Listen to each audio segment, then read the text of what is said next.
We have walked the plague-choked streets of London. We have watched bodies pile in the churchyards of medieval England, felt the terror that emptied entire villages in 1348. We have seen the horrors of the Black Death, the buboes, the prayers that went unanswered, the carts that came at midnight for the dead. But today, the nightmare crosses the ocean. It is August 1793, and the sun rises over the Delaware River, not with the promise of a new day, but with the weight of a curse. The air itself feels wrong, thick, almost liquid, as if you could drown just by breathing. On the Philadelphia waterfront, the morning already shimmers with heat that will not break for weeks. The temperature has been climbing relentlessly since July, turning the capital of the young United States into a furnace. There is no breeze. There is no relief. There is only the heat, pressing down like a physical weight. Walk with me down to the docks. Smell that? Beneath the salt and tar, there's something sweeter, more sinister. Rotting coffee beans, hundreds of barrels spoiled in the August sun, their contents fermenting into a dark, foul syrup that seeps between the cobblestones. The water in the port doesn't move. It sits, stagnant, breeding. The refugees from Saint-Domingue have been arriving for months now, fleeing their own revolution, bringing with them nothing but the clothes on their backs and something invisible, something that thrives in this oppressive heat. The dock workers avoid certain wharves now. They've seen the bodies being carried off the ships, passengers who were healthy when they departed Haiti, dead before they reached Pennsylvania soil. But Philadelphia is too busy, too confident, too important to stop and worry about a few sick sailors. The sun climbs higher. The heat presses down like a hand on your chest. And somewhere in the warren of wooden houses and narrow alleys, the first victim of the day is already burning with fever. Philadelphia in 1793 isn't just any city. It is the city, the capital of the United States, the Athens of America. George Washington himself walks these streets, conducting the business of a nation barely 10 years old. Congress meets here. This is a city that believes it has left behind the filth and superstition of the old world. But walk down any side street, away from the grand thoroughfares, and you'll find the truth. The gutters overflow with sewage, human waste mixing with animal waste, all of it baking in the August sun into a toxic soup. Pigs root through garbage that piles in alleys. The city's water supply comes from wells sitting mere feet from cesspits and burial grounds. The refugees keep arriving from Saint-Domingue, fleeing revolution. The merchants see only business opportunities, cheap labor, new trade connections.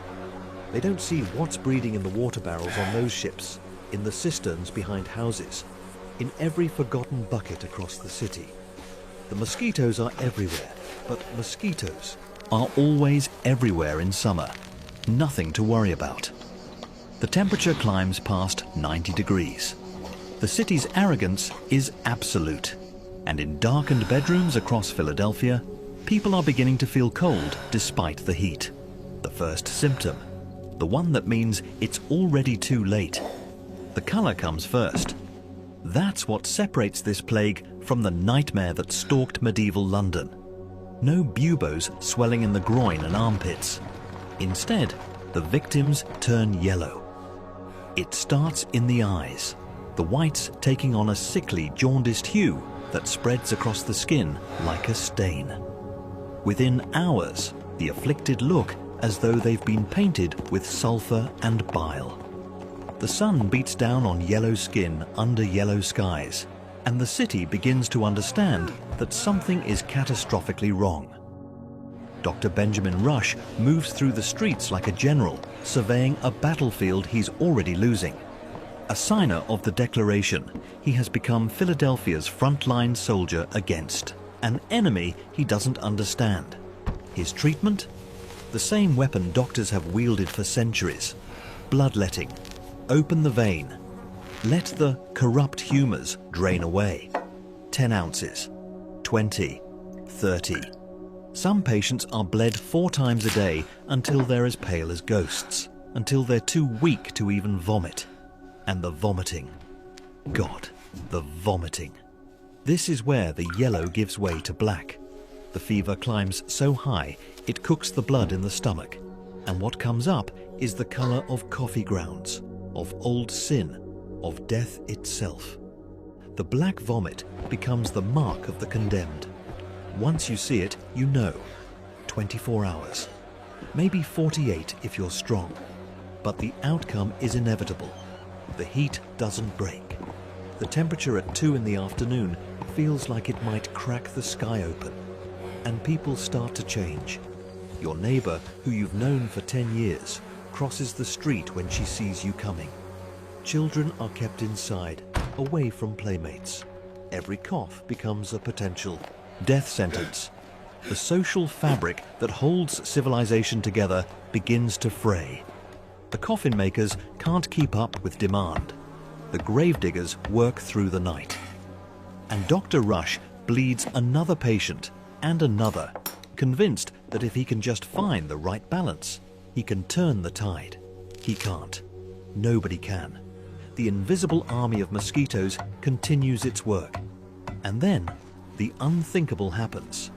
The government flees. President George Washington, the man who crossed the Delaware, who endured Valley Forge, leaves Philadelphia. Not in the night, not in secret, but openly, loading his belongings onto carriages and departing for Mount Vernon. Congress adjourns indefinitely. Cabinet members scatter to country estates. The machinery of the young republic simply abandons the capital. The message is clear. If the leaders won't stay, why should anyone else? Those with means follow Washington's example, creating an exodus that clogs the roads leading out of the city. Wealthy families pile furniture and valuables onto wagons, fleeing toward imagined safety. But the surrounding townships aren't stupid. They set up armed checkpoints, turning away anyone who looks even slightly unwell, anyone who might bring the plague to their doors. Philadelphia's refugees camp in fields, die in ditches, discover that the fever traveled with them in their blood. For those left behind, the poor, the enslaved, those with nowhere to run, the city transforms into something from a nightmare older than America itself. The sound that echoes through the streets at night is one that would be immediately recognized by anyone who survived 1348 London, the rattle and creak of death carts on cobblestones. Bring out your dead. The cry carries through the darkness, though here it's muffled, less formal than it was in medieval England. But the meaning is the same. Bodies are stacked like cordwood. Entire families are gone. Mother, father, children, all claimed within days of each other. The dead lie in their beds for days because there's no one left to carry them out.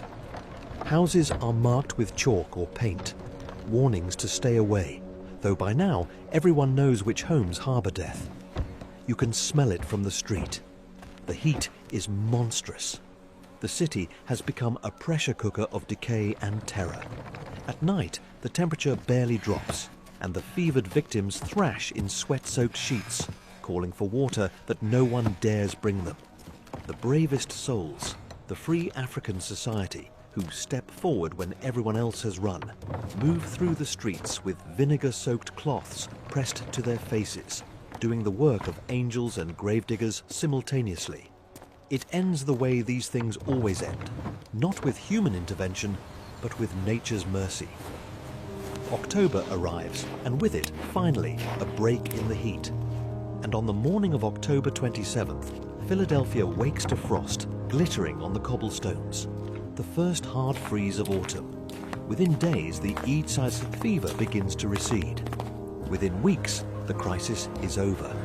They won't know for another 100 years that what saved them was the death of the mosquitoes, that the frost killed the invisible enemy more efficiently than Dr. Rush's bloodletting ever could. They credit divine intervention, the changing winds, natural providence. By November, 10% of the capital had been buried in the earth. 5,000 souls in a city of 50,000, 1 in 10 gone. The toll, proportionally, rivals what the Black Death achieved in medieval England. The government returns. Washington moves back. Congress reconvenes. The streets are scrubbed with lime. The city collectively decides to forget, to move forward, to pretend it was all some temporary aberration. But the survivors remember. They remember the yellow skin and the black vomit. They remember the sound of the death carts. They remember how quickly the Athens of America became another plague city, no different from the festering streets of medieval London that we began this journey with. Just as the Great Fire cleansed London in 1666, the frost saved Philadelphia in 1793.